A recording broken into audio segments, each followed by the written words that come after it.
మునుపుటి వాటిని జ్ఞాపకం చేసుకొనుకొడి, పూర్వకాల సంగతులు తలంచుకొనుకొడి. ఇదిగో నేను ఒక నూతన క్రియ చేయబోతున్నాను. నీ జీవితంలో ఎటువంటి పరిస్థితి ఎదురైనా సరే రానున్న రోజుల్లో దేవుడు నీ మేలు కొరకే వాటిని చేస్తున్నాడు. దేవుని నామానికి మహిమ కలుగును గాక. నా జీవితాన్ని నేను చూసుకున్నప్పుడు కూడా గడిచిన దినాల్లో ఏంటి ఎలాంటి పరిస్థితులు ఎదురవుతున్నాయి, నన్ను దేవుడు పిలిచాడు సేవకి, నేను సేవ నిమిత్తమే దేవునికి సమర్పించుకునే నేను వచ్చాను.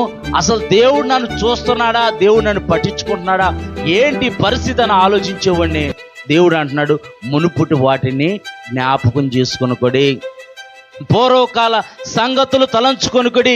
ఇదిగో నేను ఒక నూతన క్రియ చేయబోతున్నాను. దేవుడు నూతన సంవత్సరంలో నూతన ఆరంభాన్ని మనకి ఇవ్వబోతున్నాడు. దేవుని నామానికి మహిమ కలుగును గాక. ఎటువంటి వ్యతిరేకమైన పరిస్థితుల్లో నీ ఉన్నా, ఎటువంటి వ్యతిరేకమైన స్థితిలో నీ ఉన్నా, కృంగిపోయి ఉన్నా, నలిగిపోయి ఉన్నా, విసిగిపోయి ఉన్నా, వేసారిపోయి ఉన్నా సరే దేవుడు నీ జీవితాన్ని లేవనెత్తే దేవుడు. దేవుడి నామానికి మహిమ కలుగును గాక. ఆయన అరణ్యములో త్రోవ కలగజేయవాడు. మనం చిన్న చిన్న అడవులు చూస్తూ ఉంటాం. మేము అనేక ఏజెన్సీ ప్రాంతాలు మేము వెళ్తూ ఉంటాం. అడవుల మధ్యలో దారి ఉంటుందన్నమాట. అడవుల మధ్యలో దారి ఉంటుంది. అది చాలా దట్టంగా ఉంటుంది. ఆ అడవులకే భయంకరంగా ఉన్నట్టు ఉంటుంది అనమాట. భయంకరంగా ఉన్నట్టు. అదే నిజంగా బాగా దట్టమైన అరణ్యం లాంటి దాంట్లోకి వెళ్తే కనుక దారి తెలవదు. అరణ్యంలో ఎవరైనా వెళ్తే కనుక దారి తెలవదు అనమాట. ఎటువైపు వెళ్తే గమ్యం వచ్చిద్దో, ఎటువైపు వెళ్తే గమ్యానికి మేము చేరుకుంటామో దారి తెలవదు.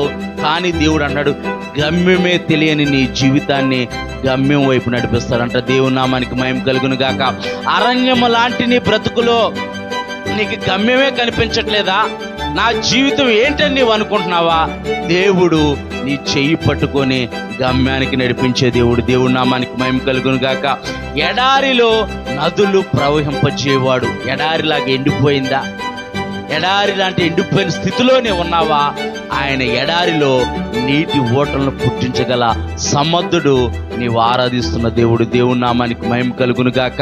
మరి దేవుడు మన జీవితాల్ని నూతన పరుస్తానంటున్నాడు. దేవుడు ఎండిపోయిన మన జీవితాల్ని ఆశీర్వాదకరంగా మారుస్తానంటున్నాడు.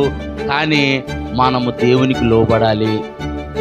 ఇజ్రాయేల్ ప్రజలు ఎప్పుడైతే ఆ బబులోను బానిసత్వంలో వారు ఉండి దేవుడికి మొరపెట్టడం మొదలుపెట్టారు, దేవుడి మీద ఆధారపడటం మొదలుపెట్టారు, దేవుడు వారి మొరను, వారి యొక్క ప్రార్థనను ఆలకించాడు. దేవుడిని మొరను కూడా ఆలకించబోతున్నాడు. దేవుడు నీవు పడుతున్న బాధను కూడా దృష్టించి చూస్తున్నాడు. ఆ బాధము కలకాలము ఉండదు, కానీ కొద్ది కాలము శ్రమ పడిన పిమ్మట